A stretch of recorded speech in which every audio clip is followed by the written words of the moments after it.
디스크 탈출증, 이제 우리말로는 추간판 탈출증이라고 하는데,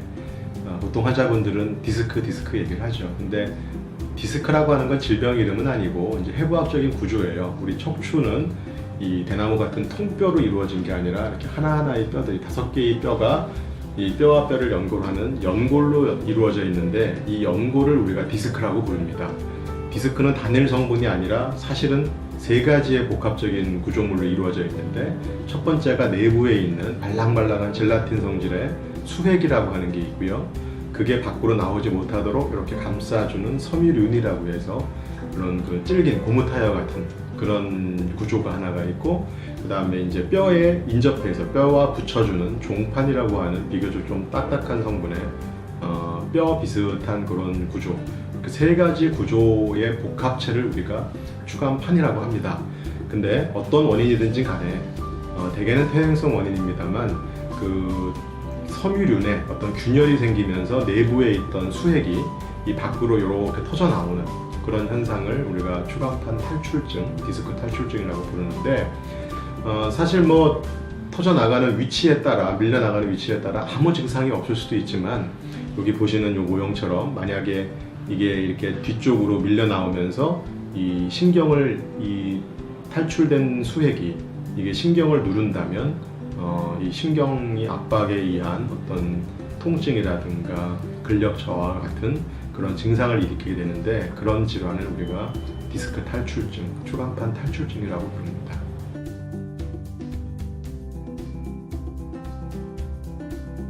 흔히 이제 허리 디스크가 생기면 환자분들은 뭐 무거운 걸 들다가 다쳤다, 넘어진 다음부터 다쳤다, 이렇게 말씀들은 하시지만, 사실 단일 외상에 의해서 이 추간판이 파열돼서 밀려 나오는 경우는 굉장히 드문 걸로 되어 있고요. 대부분은 퇴행성 변화에 의해서 생깁니다. 또 그렇게 말씀드리면, 아니 제가 나이가 20몇 살인데 무슨 퇴행성이에요? 이렇게 얘기하시는 분들도 있는데, 원래 이 추간판이란 조직은 우리 몸에서 혈관을 갖고 있지 않는 조직이에요. 우리 몸의 모든 조직은 혈관이 들어가야 그 혈액을 통해서 영양 공급을 받는데, 이게 아기 때, 어렸을 때는 혈관이 들어가 있다가 20세 무렵쯤 되면서 그 혈관이 없어집니다. 그래서 무혈성 조직이기 때문에 20세만 지나가면 퇴행성 변화가 생기는데, 퇴행성 변화가 생기면 원래 정상적인 디스크는 수분 함유량이 90% 이상이 되기 때문에 물을 많이 머금고 있는데, 퇴행성 변화가 생긴 디스크는 그 물에 대한 친화력이 떨어지기 때문에 탈수 현상이 생깁니다. 안에 그 수분을 머금고 있는 게 많이 줄어들기 때문에 디스크 자체의 어떤 탄력성이라든가 완충작용이라든가 건강한 기능을 제대로 하지 못하기 때문에 어떤 변성이 생기기 시작하는 거고, 그 변성 과정 중에 일부 섬유륜에 균열이 생기면 안에 있던 수액이 밖으로 밀려 나오는 그런 현상이 생기기도 하죠.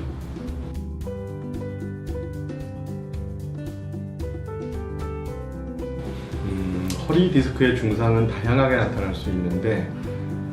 주로 가장 중요한 증상은 이 보시는 것처럼 이 신경의 압박과 신경의 자극으로 인한 신경 통증이 가장 중요한 증상입니다. 이게 주증상인데, 물론 허리 통증은 사람에 따라 있는 사람도 있고 심한 사람도 있고, 또 어떤 사람은 허리는 하나도 안 아플 수도 있지만 신경이 눌리면서 이 신경을 타고, 우리 보통 응치라고 하죠. 이 골반, 이 엉덩이 쪽, 둔부라고 하는 그쪽부터 다리로 뻗쳐 내려가면서 뭐 당긴다던가 저린다던가 이런 통증을 일으키고, 심한 경우에는 그 신경이 작동해서 움직이는 근육의 힘이 떨어지기 때문에 이 발목을 움직인다든가 발가락을 핀다든가 하는 그런 근력도 떨어지는 경우가 생길 수 있습니다. 그래서 심한 분들은 뭐 걷는 것도 어렵고요, 똑바로 앉아 있는 것도 어렵고, 심지어는 다리를 쭉 펴고 눕는 자체도 아주 극심한 통증 때문에 어려울 수 있고, 보행 자체도 아주 힘들게 쩔뚝쩔뚝하면서 간신히 걷는 경우도 있을 수 있고, 아주 심한 디스크인 경우에는 이 뭐 양쪽 하지의 어떤 마비 현상이라든가 또 방광이나 항문 기능의 어떤 저하나 약화소견까지도 일으키는 그런 심각한 증상이 있는 경우도 있을 수 있습니다.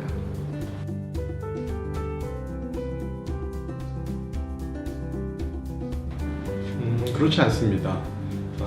추간판 탈출증의 자연 경과에 따르면 80% 이상의 디스크는 자연적인 치료가 가능한 것으로 알려져 있습니다. 물론 증상에 따라 다르고 심한 정도에 따라 다르겠지만 대개는 증상이 처음 생기고 3개월 이내에 10분 중에 7, 8분 이상은 증상이 가라앉을 수 있기 때문에 수술을 너무 성급히 결정할 필요는 없습니다. 그 통증의 정도가 뭐 잠을 못 잘 정도로 아주 견디기 힘든 그런 극심한 통증이 아니고 어떤 다리 근력이 마비가 오는, 그래서 발이 안 움직여진다든가 발목에 힘이 떨어져서 이 조카수라 그래서 발목이 위로 올라가지 않는 그런 아주 심각한 마비 현상이 있는 게 아니라면 최소한 6주에서 길게는 3개월 정도의 비수술적인 치료를 먼저 시행해 보는 것이 바람직합니다. 비수술적인 치료로는 일단 정확하게 진단을 한 이후에 약물 치료라든가 한 2번에서 3번 정도의 신경 차단술과 같은 주사요법을 시행하면 상당수의 경우에 증상이 호전이 있을 수 있기 때문에 수술은 아무튼 그런 치료를 최소한 6주 이상 해본 이후에 또 만약에 증상이 낫지 않는다면, 그리고 통증이 너무 심해서 일상생활에 지장이 크다면 그때 수술을 고려하는 것이 타당하겠습니다. 또 거꾸로 한 3개월 정도까지 기다려 봤는데도 좋아지지 않는 경우에는 사실 뭐 그런 사람들은 1년까지 그 이상 기다려도 호전되는 경우가 굉장히 일부분이기 때문에 적절한 치료에도 좋아지지 않는 그런 경과라면 그럴 때는 또 적극적으로 수술적인 치료를 하는 게 좀 더 낫다라고 생각을 합니다.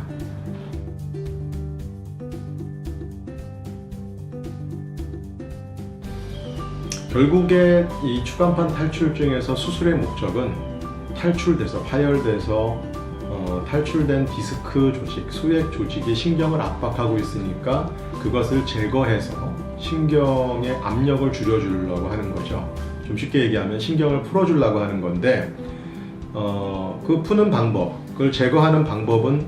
뭐 일반적으로는 이제 한 3-4cm 정도의 절개를 하고 근육을 이렇게 양쪽으로 다 연 다음에 뼈를 어떤 절제를 하고 그 속에 이제 털쳐 나온 디스크를 끄집어내는 게 일반적인 수술 방법인데 결국에 만약에 이런 근육 박리라든가 뼈에 대한 제거라든가 이런 거를 최소화할 수 있으면서 디스크 조직을 꺼낼 수 있다면 가장 이상적이겠죠. 그래서 우리 뭐 위내시경, 요즘에는 위암 수술이나 뭐 무릎 연골 수술도 관절경, 내시경으로 많이 하지 않습니까? 그거랑 같은 개념인데 한 1cm 정도의 아주 작은 절개를 통해서 이 카메라가 장착되어 있는 내시경을 그 구멍을 통해 삽입하고 그 안으로 우리가 뼈나 디스크를 제거할 수 있는 기구를 삽입해서 눈으로 보면서 직접 신경이나 이런 걸 눈으로 보면서 터져나온 디스크를 끄집어내는 비교적 덜 침습적인 환자의 정상적인 척추 구조, 인대라든가 뼈라든가 근육을 덜 건드리면서 디스크를 제거하는 약간 좀 더 발전적이고 진일보된 그런 수술 방법이라고 할 수 있겠습니다.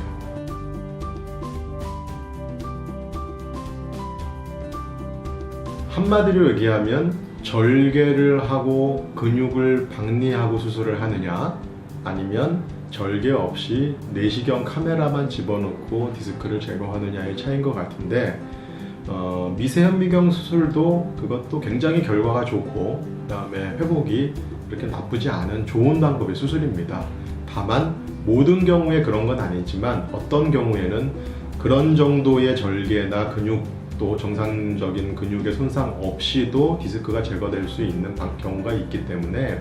요즘에는 내시경으로 이용한 디스크 제거 수술이 조금 관심을 받고 있는 거고요. 환자분 입장에서는 미세현미경 디스크 수술을 할 경우에는 보통 4-5일 정도의 입원 치료와 그 다음에 한동안 이 근육이 회복되고 하는 동안에 약간의 불편감과 통증이 있을 수 있겠지만 이 미세현미경 디스크 수술은 정상적인 근육이나 인대 이런 연부 조직은 거의 건드리지 않기 때문에 절개가 작고 한 2-3일이면 퇴원이 가능할 정도로 회복이 빠르고 수술 이후에 일상생활로의 복귀가 현저히 더 빠르다는 장점이 있습니다. 그리고 조금 더 장기적으로 봤을 때도 허리 통증이 일반적인 수술보다는 더 적다는 장점이 있고, 이 신경 주변에 보통 이제 수술을 하게 되면 나중에 반은이라 그래서 일종의 유착 형상, 신경 주변에 어떤 이 흉 같은 게 남는 그런 현상이 생길 수 있는데, 이런 내시경 수술은 유착 형상이 월등히 적기 때문에 만약에 앞으로 살면서 그 사람이 또 다른 이유로 수술을 또 하는 경우에 좀 더 장점이 있고 재수술이 훨씬 용이하다는 그런 좋은 점도 있을 수 있는 그런 방법입니다.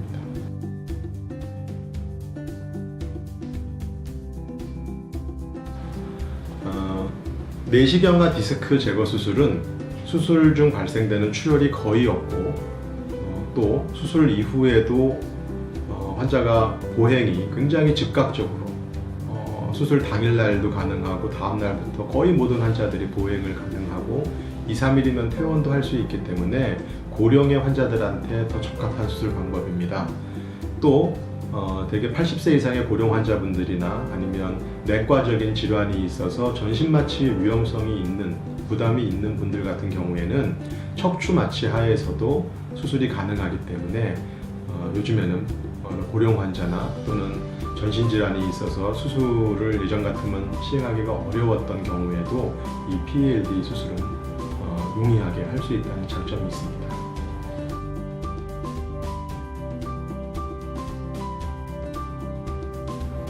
인류의 역사와 더불어 우리 요통이라고 하는 것, 허리 통증이라고 하는 것, 디스크라고 하는 것은 아주 오래전부터 있었던 증상이죠. 아마 일생을 살다 보면 이 허리와 관련된 불편감이나 통증은 전 세계 인구의 80% 이상에서 3, 4회 이상 느낄 정도 누구나 갖고 있는 감기처럼 흔한 증상 중에 하나가 허리 관련 증상입니다. 허리 디스크는 그만큼 아주 흔하고 또 거의 모든 국민들이 잘 알고 있는 그런 질환이 되었는데, 이런 매스미디어나 인터넷으로 통해서 얻을 수 있는 정보가 굉장히 많아짐에 따라서 많은 이 매체를 통해서 전달되는 너무 무분별한 사실과 다른 그런 어떤 잘못된 정보들을 환자들이 따라하고 그걸에 의한 어떤 판단을 조금 잘못해서 적절한 치료 시점을 놓쳐서 오는 경우도 흔히 볼 수 있습니다.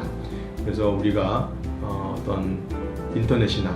이런 또 신문이나 이런 데서 보이는 그런 증상 그 정보를 너무 무턱대고 따라하지 말고 본인 상태에 따라서 치료 방법이라든가 또는 운동 방법이라든가 이런 게 전부 다를 수 있기 때문에